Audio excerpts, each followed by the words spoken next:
All right, Brian, when we talked to you earlier this summer, you said it wasn't about you, said it wasn't supposed to be you. When is the decision, like you said, you had an option to go back to Clemson, but you chose Reigns. Tell me what all went into that decision to come back to the place where it all started. That's just prayer.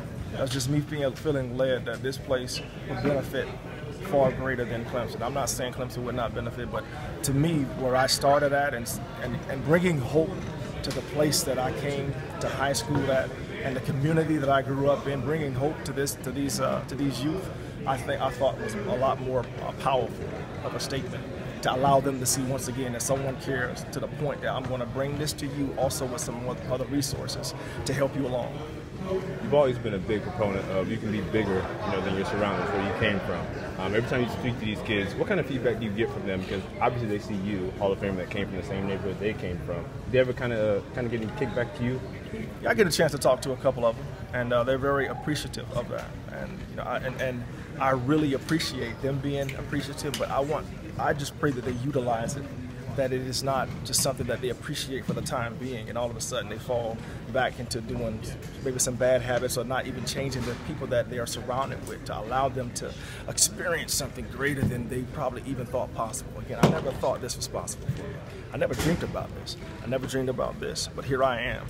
Here I am, right here from Jacksonville, Florida. So to me, it's about the story that I can tell you, that I can show you and tell you as a youth growing up in Jacksonville, what's possible for you when you surround yourself with the right people, when you have a work ethic and you have a focus on something greater than yourself, but something that you push towards, that you're not going to allow other things to deter you from reaching the goal that you set for yourself.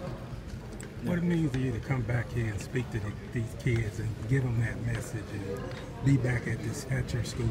It means a lot. It really does. It's extremely humbling for me, first of all, to be back in. Like I said in my Hall of Fame speeches, wasn't supposed to be me. I wasn't supposed to be the one to be the first Hall of Famer from Reigns, be the first Hall of Famer from Clemson. It wasn't supposed to be me, but here I am. And so because of it, if there are youth out there, even adults, like if you have ever felt that it wasn't supposed to be you to have success, you looking at success in front of you that came from that same type of thought process.